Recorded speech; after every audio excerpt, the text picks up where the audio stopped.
Hey, deserving listeners, time to continue our journey watching 90 Day Fiancé. My name is Dr. Kirk Honda.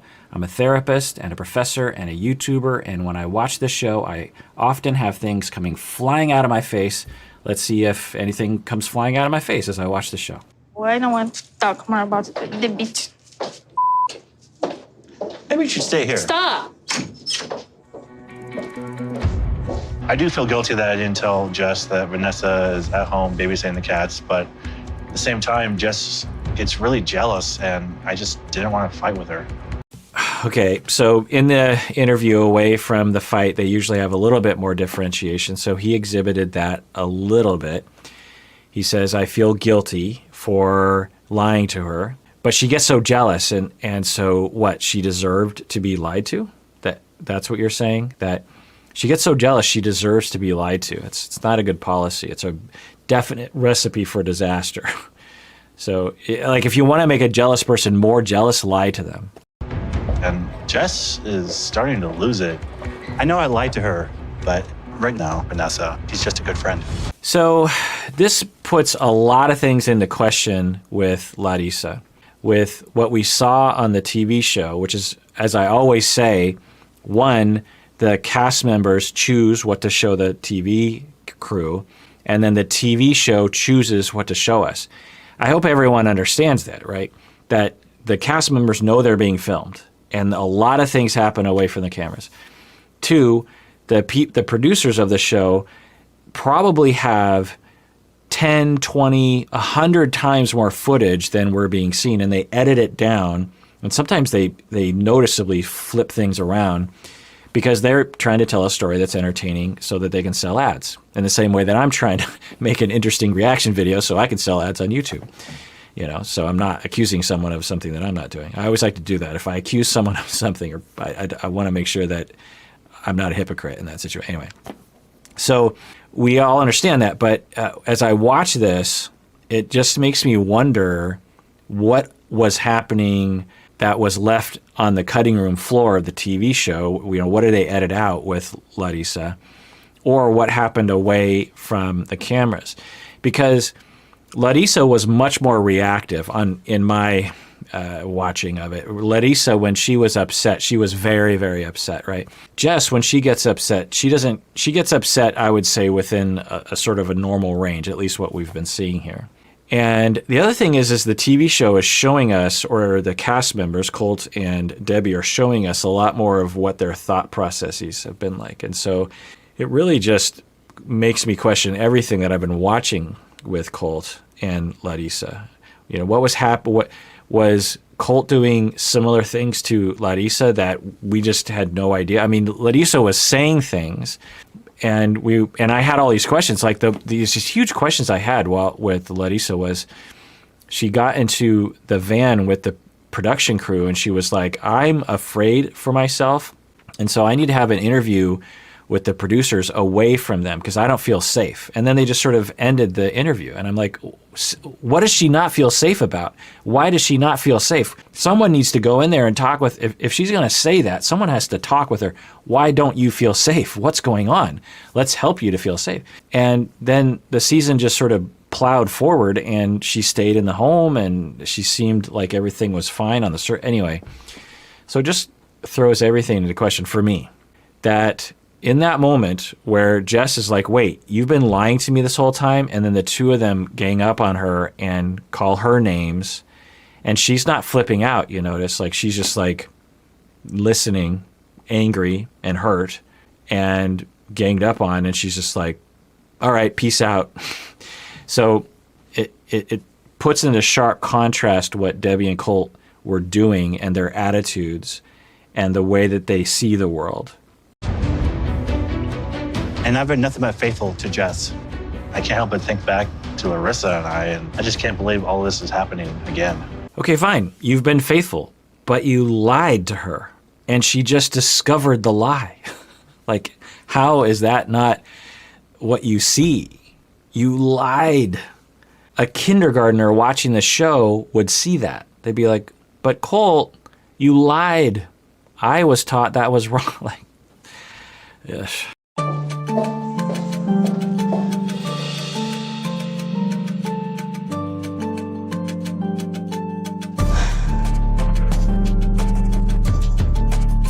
Jess just stormed off. I had no idea that Jess would become so angry when she learned that Vanessa is at my house babysitting the cats. You had no idea? I mean, she's upset because you lied to her, right? I mean, am I missing something?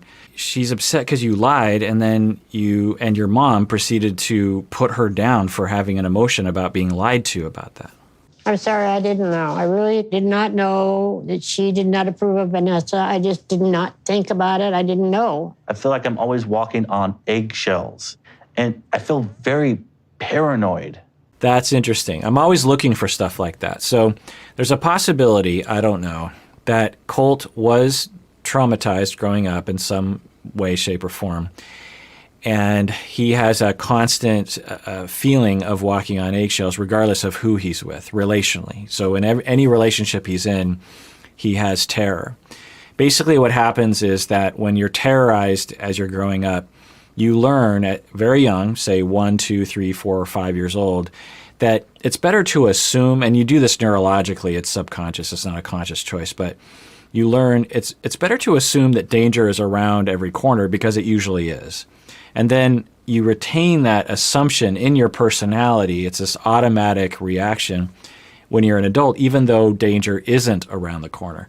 And you're in a constant state of feeling anxiety. Some of you actually might relate to this. If you really check in with your anxiety level and you rate it on a scale from 1 to 10, some of you might say, well, I'm never really below a 3.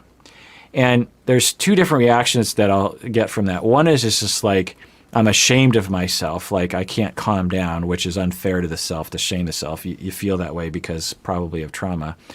Or two, people will say, well, isn't that normal? Is anyone really relaxed? And yeah, there are, when you're not terrorized or when you've recovered from trauma, it's common for people to say that they're a 1. They're completely relaxed during parts of the day or even for whole spans of weeks, perhaps, depending on the person and their circumstance. But so people get used to it or they learn to ignore it. It's just like, yeah, I'm in a constant state of anxiety, but that is the way that it is. And I just try to get rid of it. Or there's something wrong with me. I'm just a weak, needy person. And none of those are true. What's happening is that because of trauma, because of unrecovered trauma, the person is in a state of hypervigilance, which made a lot of sense when they were 4 and a lot of sense when they were 13, but doesn't apply to their environment when they're 35. And so when they recover and they learn to feel safety and experience safety in relationships, and they learn that they have rights and that they can assert themselves safely, then the neurological reality shifts and people will begin to calm down. And there's usually a transition period where people will be like, ooh, you know what? I had like 3 hours where I was a 1, but then it quickly went back into hypervigilance and I was back up to a 3 at minimum, and sometimes I was an 8. Anyway, so I wonder, Colt just said, I feel like I was constantly walking on eggshells and I'm paranoid all the time. Now, I don't think that we at least have seen evidence as to why he would feel that way with Jess. Because although Jess has issues, I don't think it would justify him feeling like he was walking on eggshells all the time. I don't know. I've only seen what I've seen.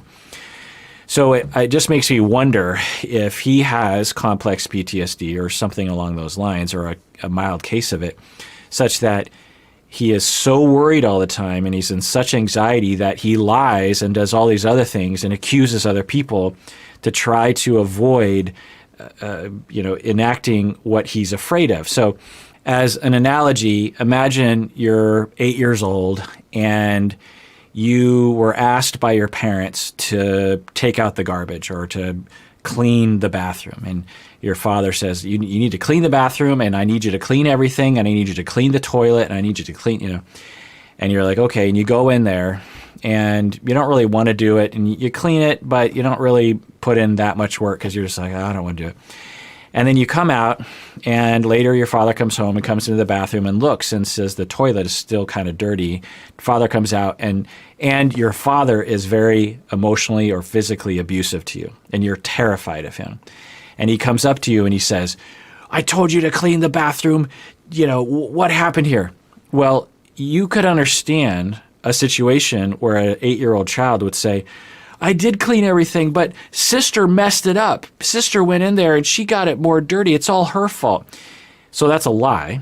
You could imagine an 8-year-old doing that, given the circumstances, right? Well, when you're in that circumstance ongoing as a child, you retain that reactivity, that knee-jerk reaction when you're an adult. When you're terrified, even if it's not necessarily a terrible situation, but you feel that terror, and then you just lie, and you blame, and you evade, and you do all these things because deep down you're utterly terrified. So I wonder if that's what's going on. It certainly would make a lot of sense, but I'd have to ask him.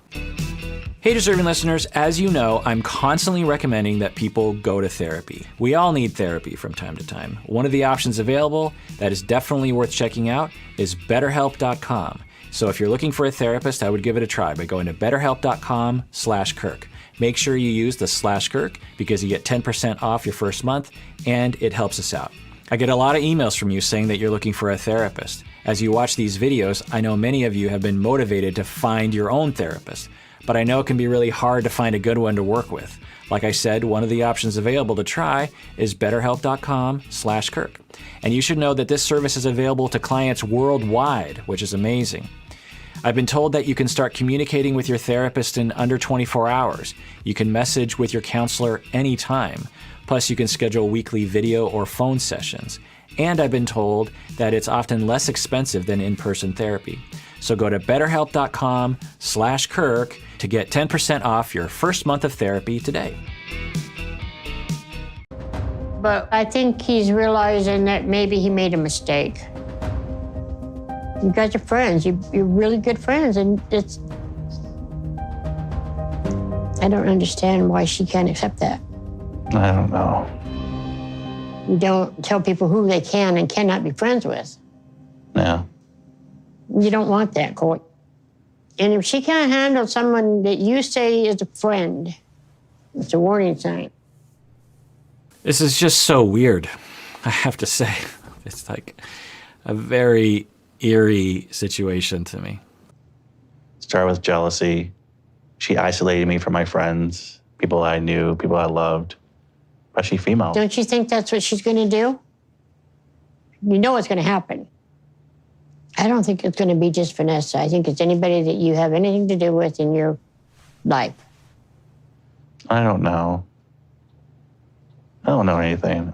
So you better figure it out real quick. Honestly, I'm paralyzed by fear right now. I'm having flashbacks of Larissa, and I don't know what to do. Right. Regardless of what you think of Colt, I think it was hard on everyone. And it makes sense that he would have terror regarding that. It's like, oh no, something is similar to that, and I don't know what to do. He says he's paralyzed with fear. The problem that he has is that he talks intellectually about his emotions. And if he were to actually embody his emotions and be genuine about his emotional state, other people would have the opportunity to really understand him and take care of him. If he were to go to Vanessa or to Jess and say, I'm so sorry I lied to you. I was terrified, and now I'm more terrified, and I'm paralyzed with fear. I don't know what to do, and I'm so confused, and I just know that I love you, and I don't know what's happening right now. When you say it like that, it inspires in the other person, like, oh, I get what you're saying to me. I'm getting an understanding of your emotional state. When you say it in a very aloof manner, like, I am very paralyzed right now. Things are happening that are similar to what I had in the past. It doesn't inspire empathy in the other person, and then they can't take care of you. And they might also just feel like you're a robot and that you don't really care. So if I worked with him, that would be one of the things I'd work on, is how he can feel safe enough such that he can feel his feelings in a more spontaneous way that actually is expressive. I work with a lot of men on this issue, honestly, because a lot of people, particularly men, have been taught since literally they were 6 months old that they can't express vulnerable emotions and that it's wrong of them to do that. So a lot of deprogramming has to happen in order for them to know who they are and express it and get their needs met. Nothing makes me happier than when I see people, and particularly men, cry and be vulnerable and express their confusion and their pain and their fears. It's just a wonderful thing. And we're starting to see more of it, but we have a long way to go. You can move your stuff down here. Your couch folds out. Once she's sleeping and then her coming and hitting you in the head or something where you're knocking you out. So this is interesting because up until this point, Colt has been saying, you know what, my mom, she's being unreasonable about Jess. I like Jess. In this situation, there was this fight that was seemingly engineered by Debbie. I don't know. And I would think that Colt would be like, well, I still love Jess and I lied to her and I want to work things out, so I'm going to go talk to her. But the mom keeps saying all these things like, oh, you know, she's a bad person. The future's going to be bad. You can sleep here. I think we should just call the whole thing off. And I would have thought that Cole would be like, yeah, Mom, thanks, but I'm going to go talk to Jess. But he seems to be actually influenceable by the mom, which is interesting and points to that enmeshment that I've been talking about. But let's see what he does here. I don't think Jess would do that, but thank you. It's obvious to me that my mother's trying to break up my relationship with Jess, but I love her. I need to find Jess. Okay, so that tells us a lot of things. One is that Colt is free to think for himself enough in this moment. And two, that in all likelihood, the mental takeover of Colt's mind was not extensive enough such that he doesn't have his own mind in this moment. So that's interesting. I don't know where she's at. Okay. Jess may have reacted badly and stormed out. I can't really blame her because I lied about Vanessa. And I want to try to fix things. Finally. 5 finallys. And many more. All right, well, that does it for that episode of Psychology in Seattle. Everyone out there, please take care of yourself because you deserve it. You really, really do.